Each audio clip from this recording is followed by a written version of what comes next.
Halo anak-anak, bagaimana kabar kalian semuanya? Saya harap kalian semua dalam keadaan sehat. Hari ini merupakan pertemuan kedua kita untuk mata pelajaran kimia, khususnya di kelas 10 MIPA tahun ajaran 2020-2021 semester 1 ya.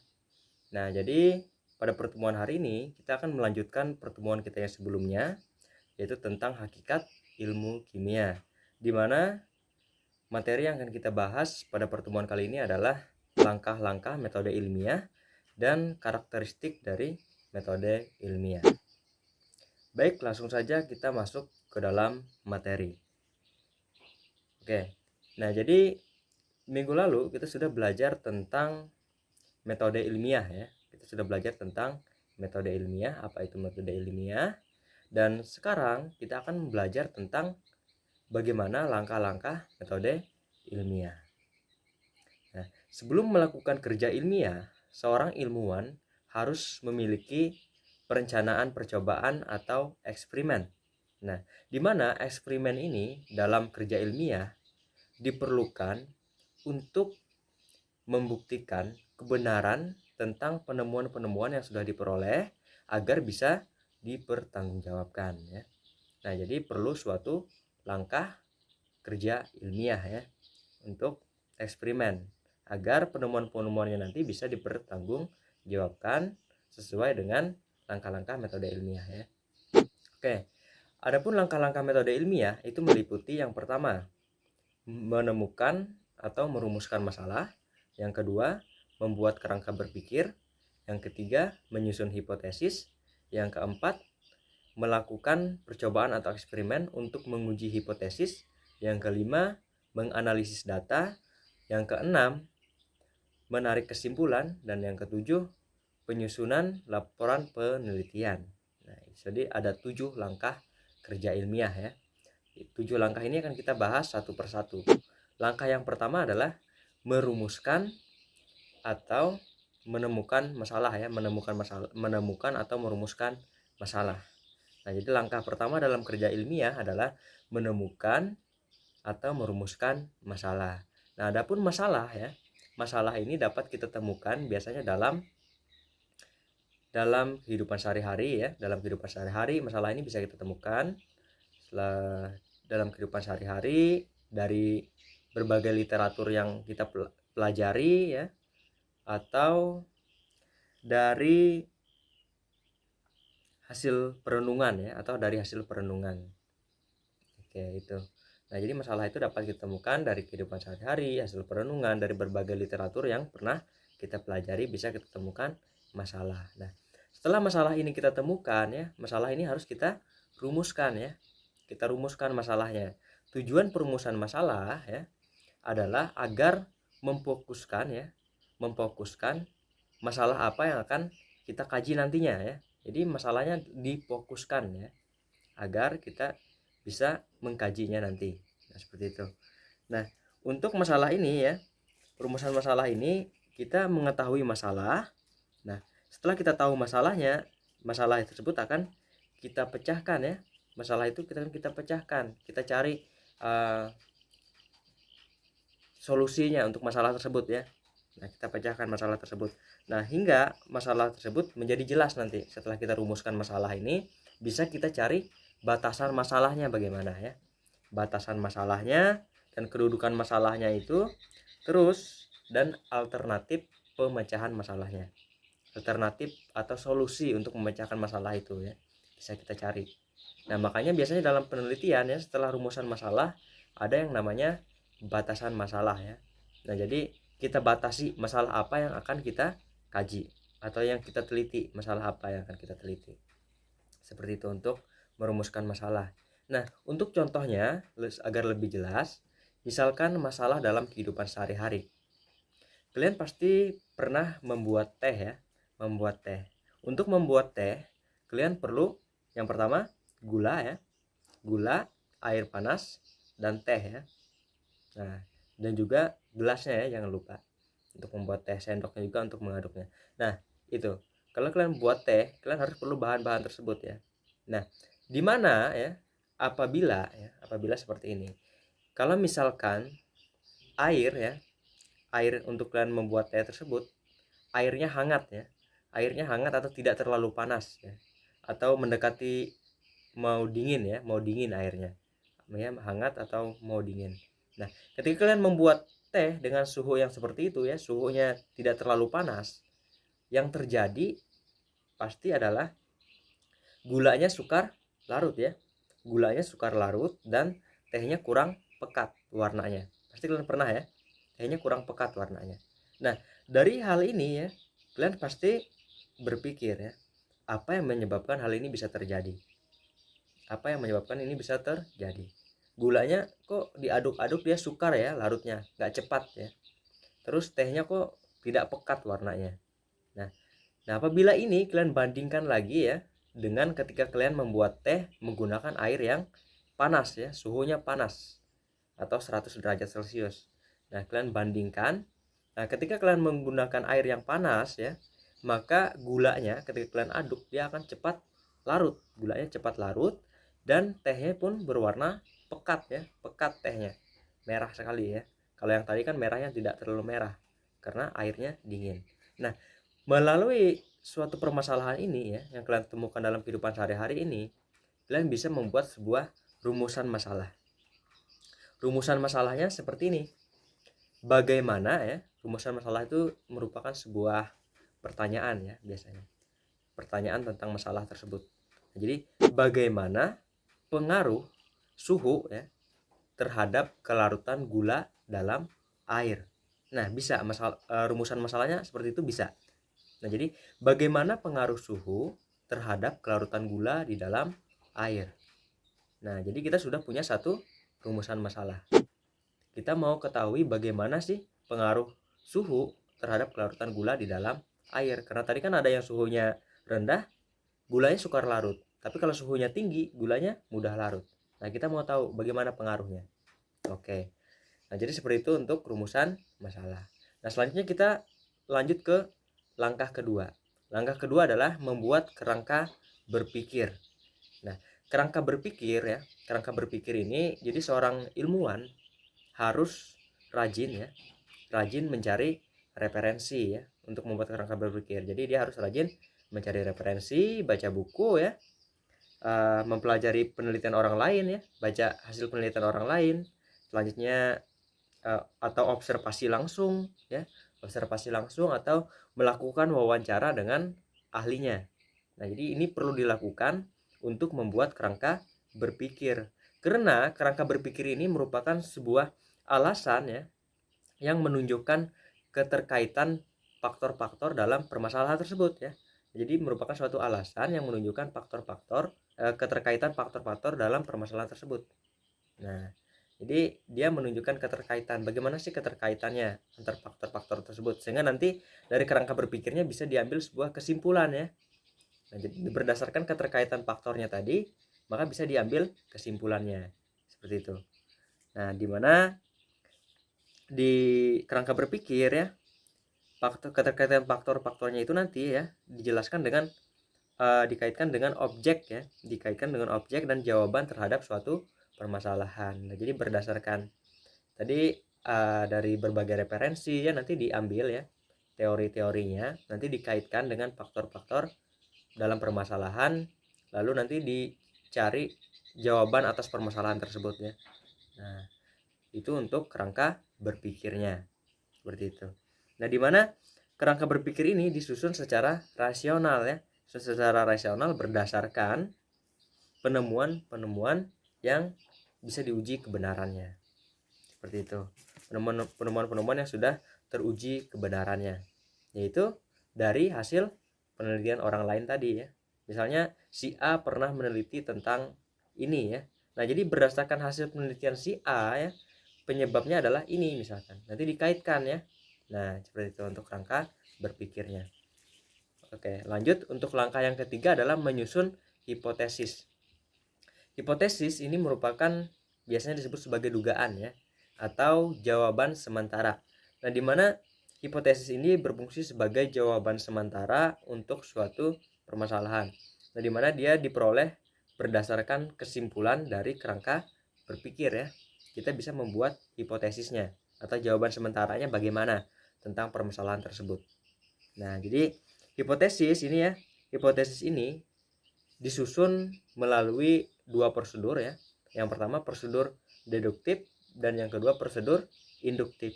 Nah, di mana prosedur deduktif ya, ini merupakan cara berpikir ya. Prosedur deduktif ini merupakan cara berpikir untuk memperoleh kesimpulan atau menarik kesimpulan dari keadaan yang umum ke keadaan yang khusus. Nah, jadi prosedur deduktif adalah suatu cara untuk menarik kesimpulan dari keadaan yang umum ke keadaan yang khusus. Contohnya gini. Nah, misalkan kita ingin menarik kesimpulan dari permasalahan kita tadi ya, Kita menggunakan prosedur deduktif, menarik kesimpulan dari keadaan umum dan keadaan khusus. Kita harus tahu dulu keadaan umumnya seperti apa dan keadaan khususnya nanti seperti apa. Nah, keadaan umum ya, ini umum ya, hal yang umumnya. Misalkan hal umum, suhu ya, suhu. Nah, jadi suhu ya, di situ ada suhu, ada zatnya adalah gula ya. Terus ada zatnya gula, volume, airnya juga ada ya.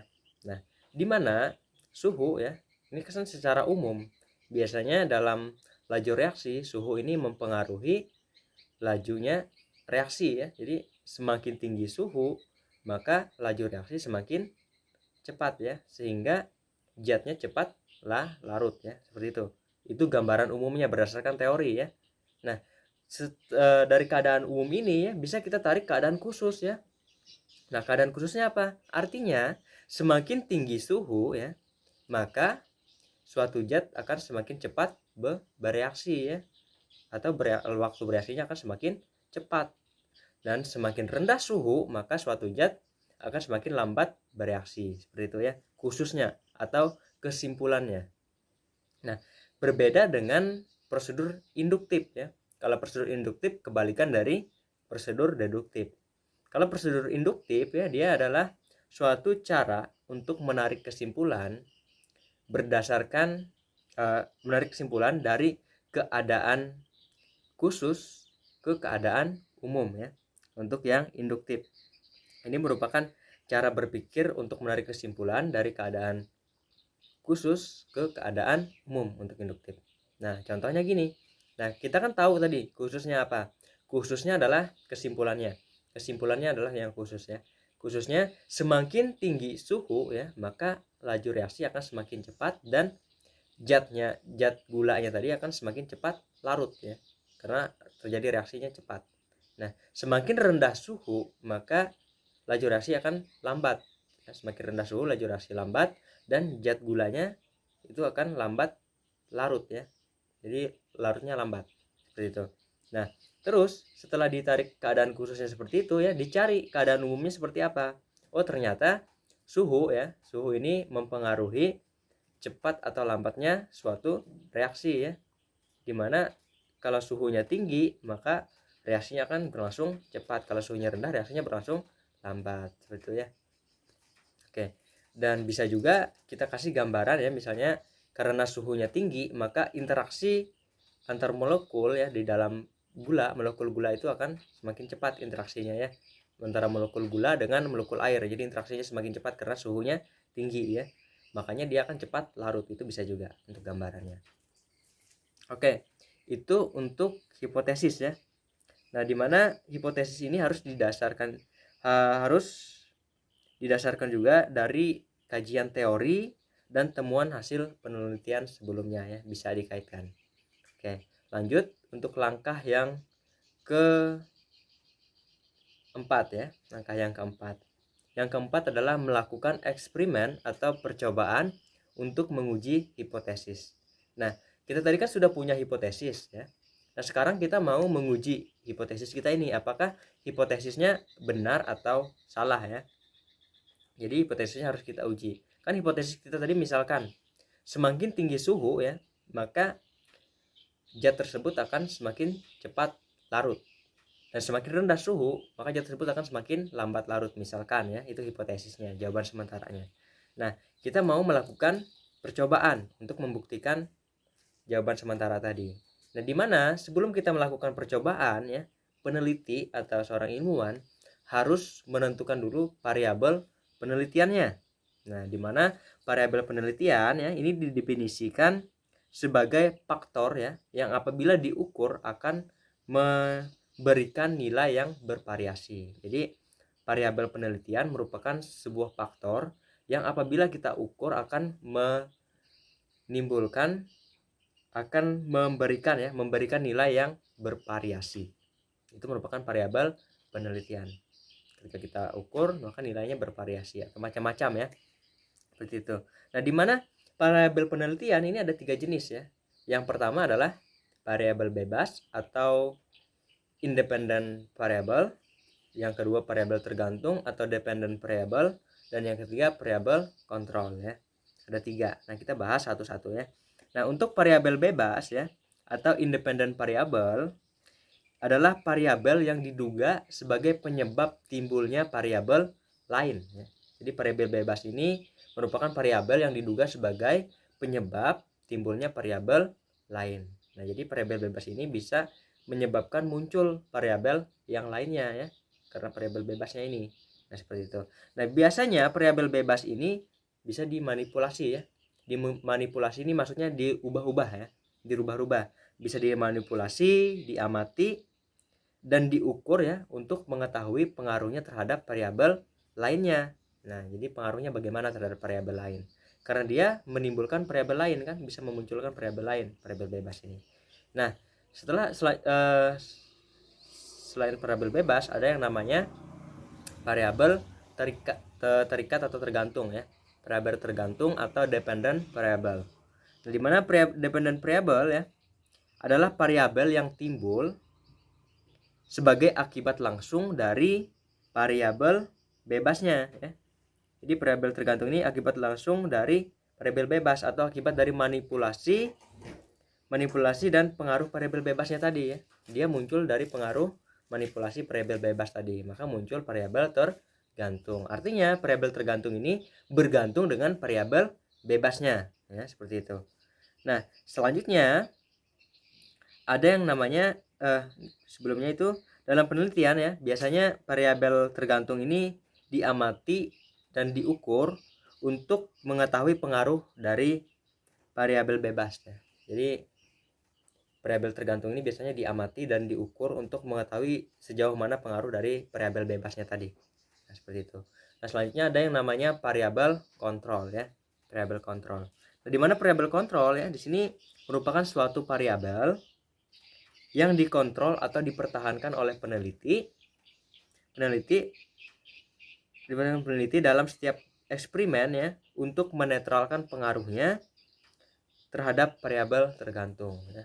Jadi variabel kontrol ini dipertahankan oleh peneliti ya untuk menetralkan pengaruh terhadap variabel kontrolnya tadi. Variabel tergantungnya maksudnya. Nah, untuk lebih jelas contohnya seperti ini. Apabila kita punya judul penelitian ya, misalkan judulnya adalah pengaruh suhu terhadap kelarutan gula dalam air. Misalnya ini yang mau kita teliti, pengaruh suhu terhadap kelarutan gula dalam air. Nah, di mana di sini kita menemukan beberapa faktor ya. Faktor-faktor yang pertama ya, atau variabel-variabelnya ya, faktor-faktor atau variabel-variabel dalam eksperimen ini. Yang pertama adalah massa gula ya. Massa gula, terus suhu larutan, volume air ya, dan waktu kelarutan. Nah, jadi ada 4 faktor. Yang pertama massa gula, suhu air, volume air ya, dan waktu kelarutan. Nah, ada 4 faktor, ada 4 variabel ya. Nah, dari 4 variabel ini kita harus tentukan yang mana variabel bebas, yang mana variabel tergantung, dan yang mana variabel kontrolnya. Nah, berdasarkan 4 faktor ini ya, yang menjadi variabel bebas adalah suhu ya. Yang menjadi variabel bebas adalah suhu. Kenapa suhu menjadi variabel bebas ya? Karena suhu akan mempengaruhi waktu kelarutannya ya. Karena suhu ini kan mempengaruhi waktu kelarutannya. Semakin tinggi suhu ya, maka dia akan semakin cepat larut. Semakin rendah suhu dia akan lambat larut. Nah, jadi makanya dia disebut sebagai variabel bebas ya, karena dia suhu ini kan bisa dimanipulasi ya, bisa dirubah-rubah suhunya. Bisa dinaikkan atau diturunkan suhunya. Seperti itu. Makanya dia adalah variabel bebas. Nah, selanjutnya yang sebagai variabel tergantung adalah, nah sekarang kita lihat yang bergantung dengan suhu tadi apa ya? Yang bergantung dengan suhu adalah waktu larut ya, waktu larutan, waktu kelarutannya. Nah, cepat atau lambatnya dia larut, dia bergantung pada suhu. Nah, karena dia bergantung pada suhu, maka dia disebut sebagai variabel tergantung ya, sebagai variabel tergantung. Jadi variabel tergantungnya adalah waktu kelarutan ya. Karena dia bergantung pada suhu ya. Nah, apabila waktu atau lamanya gula itu larut ya, itu dipengaruhi oleh suhu. Ketika suhu dipengaruhi oleh suhu, ketika suhu itu dinaikkan atau diturunkan ya. Seperti itu. Nah, selanjutnya yang terakhir adalah variabel kontrolnya. Variabel kontrolnya apa? Nah, kita lihat. Yang menjadi variabel kontrol adalah massa gula ya, massa gula dan volume air. Ini kan biasanya dipertahankan ya. Karena apabila kita ingin membandingkan ya, misalnya kita menggunakan suhu yang tinggi dan menggunakan suhu yang rendah. Kita mau membandingkan. Nah, jadi massa gulanya dan volume airnya itu harus sama ya. Nggak boleh beda. Karena kita kan mau membandingkan ya. Jadi dia harus sama. Massanya sama, volumenya juga sama. Yang beda adalah perlakuannya beda ya, pada suhu berapa. Misalnya suhunya ada yang suhu tinggi, ada yang suhu rendah, seperti itu. Nah, dimana massa gula dan volume air ya, ini dikontrol oleh peneliti untuk menghilangkan pengaruh jalan menyamakan faktor-faktor tersebut ya, baik pada larutan pertama maupun larutan lainnya. Nah, itu seperti yang saya bilang tadi, dia harus disamakan ya, massanya harus sama, volumenya sama untuk bahan uji lainnya ya. Nah, kan kita dalam penelitian biasanya ada bahan uji pertama, uji kedua ya. Misalnya yang kita bandingkan ada dua bahan uji. Bahan uji pertama diuji menggunakan suhu tinggi, yang kedua menggunakan suhu rendah ya. Jadi massanya dan volume gulanya, massa gula dan volume airnya harus sama. Seperti itu. Oke. Langkah selanjutnya adalah menganalisis data. Nah, jadi setelah kita peroleh data ya, misalkan datanya kita peroleh seperti ini. Biasanya pada suhu sekian ya, waktu kelarutannya sekian menit ya. Pada suhu sekian, waktu kelarutannya sekian menit, seperti itu. Nah, misalnya pada 100 derajat waktunya segini. Pada 50 derajat waktunya segini gitu ya. Nah, dari suatu data ini kita analisis lagi ya. Nah, dimana data ini kita kumpulkan ya. Selanjutnya kita analisis agar mudah dipelajari dan diamati oleh pihak lain ya.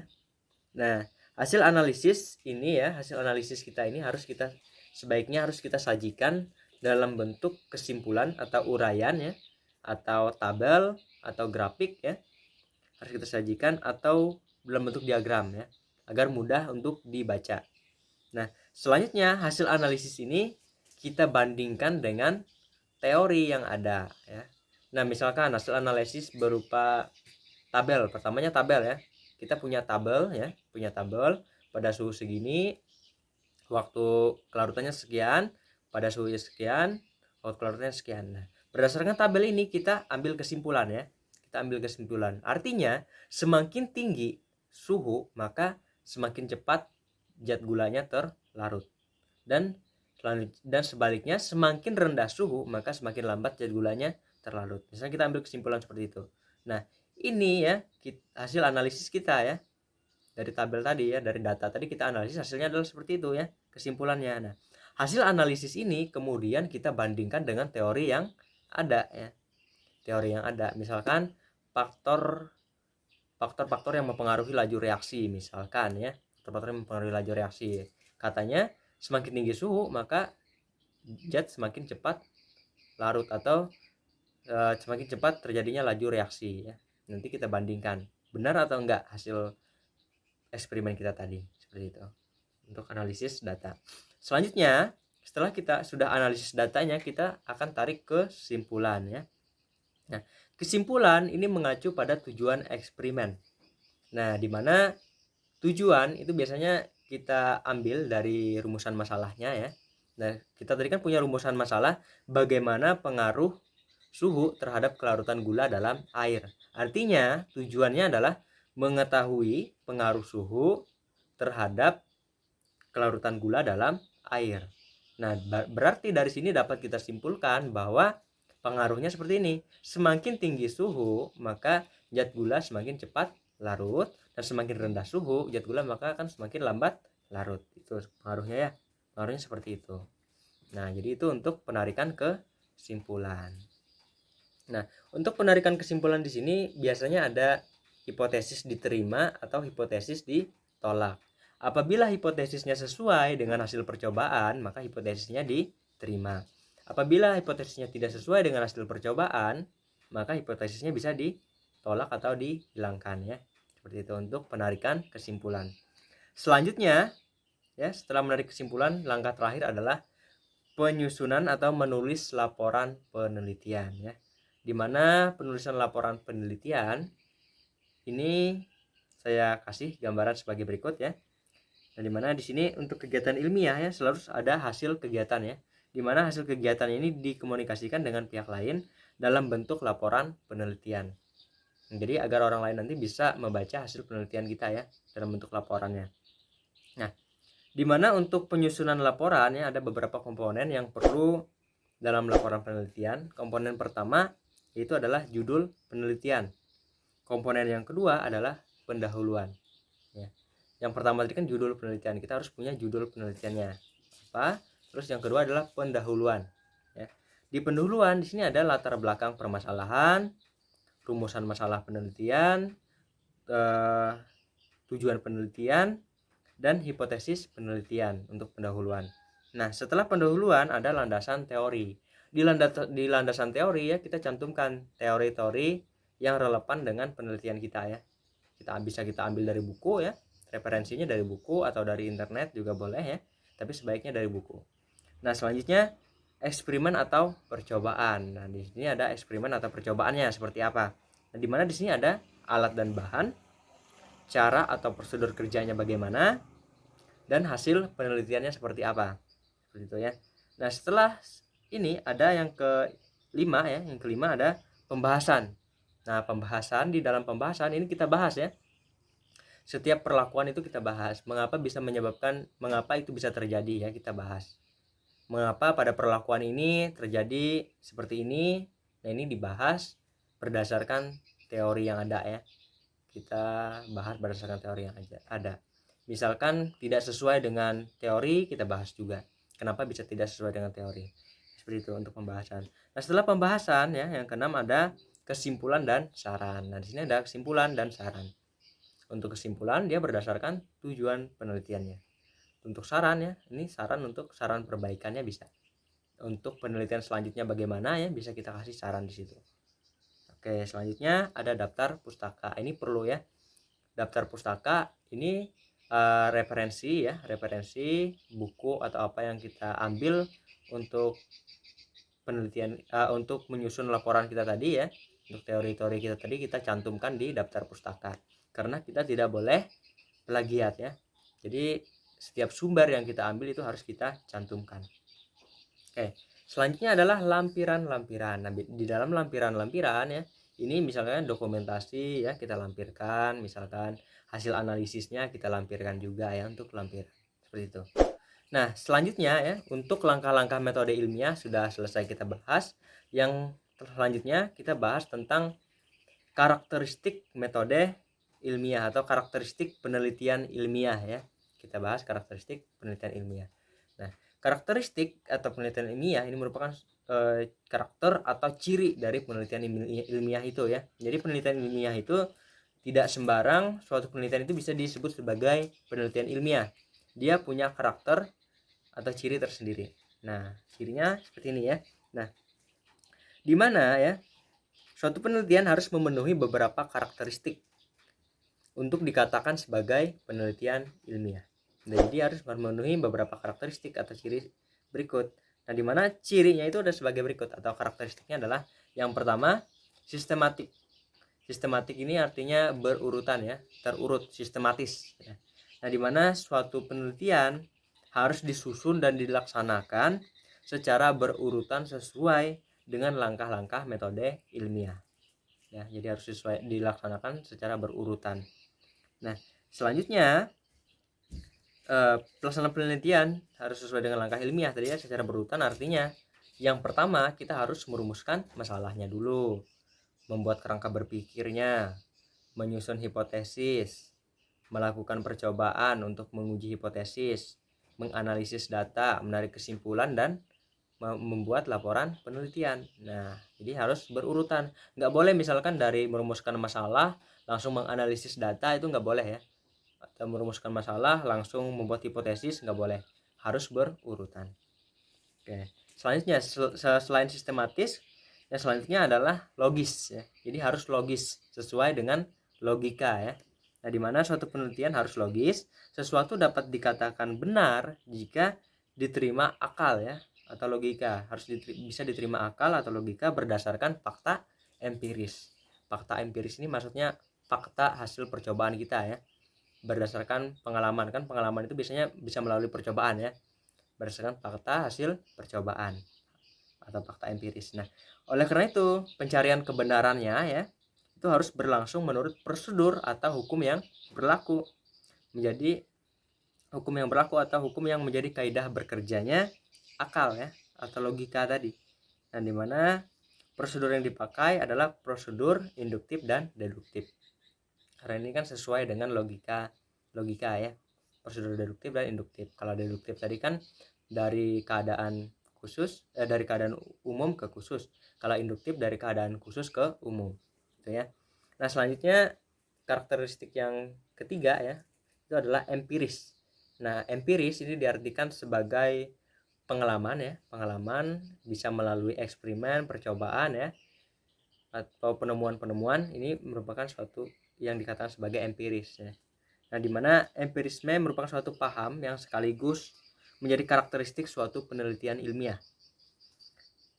Nah, di mana oleh karena itu suatu penelitian biasanya didasarkan pada pengalaman sehari-hari ya. Karena itu kan pengalaman ya, empiris, pengalaman sehari-hari atau hasil coba-coba atau penemuan ya, atau sebagai yang kemudian diangkat sebagai penelitian ya, seperti yang sudah kita bahas pertama tadi. Oke. Nah, selanjutnya ya, setelah empiris, yang terakhir, karakteristik yang terakhir adalah replikatif ya. Jadi penelitian itu harus replikatif agar bisa disebut sebagai penelitian ilmiah ya. Jadi harus replikatif. Maksudnya replikatif ya, ini kan replikatif ya. Nah, di mana suatu penelitian pernah dilaksanakan, suatu penelitian yang pernah dilaksanakan ya harus bisa diuji ya. Harus bisa diuji kembali oleh peneliti lain ya. Bisa diuji kembali oleh peneliti lain dan memberikan hasil yang sama. Memberikan hasil yang sama ya. Jadi harus bisa diuji oleh peneliti lain dan memberikan hasil yang sama. Nah, jika dilakukan menggunakan metode, kriteria dan kondisi yang sama juga ya, maka dia harus bisa memberikan hasil yang sama. Itu namanya replikatif ya. Nah, di mana sifat replikatif ini merupakan ciri khas dari suatu penelitian ilmiah ya. Nah, oleh karena itu penyusunan definisi operasionalnya segala variabelnya tadi ya, variabel penelitian merupakan langkah yang penting bagi sang peneliti ini ya, agar nanti penelitiannya bisa replikatif. Atau ketika dilakukan penelitian lagi oleh orang lain ya, jadi hasilnya akan sama. Nah, seperti itu. Dan yang gak kalah penting ya dalam penelitian, kalian harus jujur ya. Nah, jadi apa data yang kalian peroleh harus kalian tampilkan dengan sejujur-jujurnya, tidak boleh datanya dimanipulasi atau dibuat-buat, itu tidak boleh. Oke, mungkin cukup sekian dulu untuk pembelajaran kita hari ini. Sampai ketemu lagi di pertemuan selanjutnya. Terima kasih. Selamat pagi.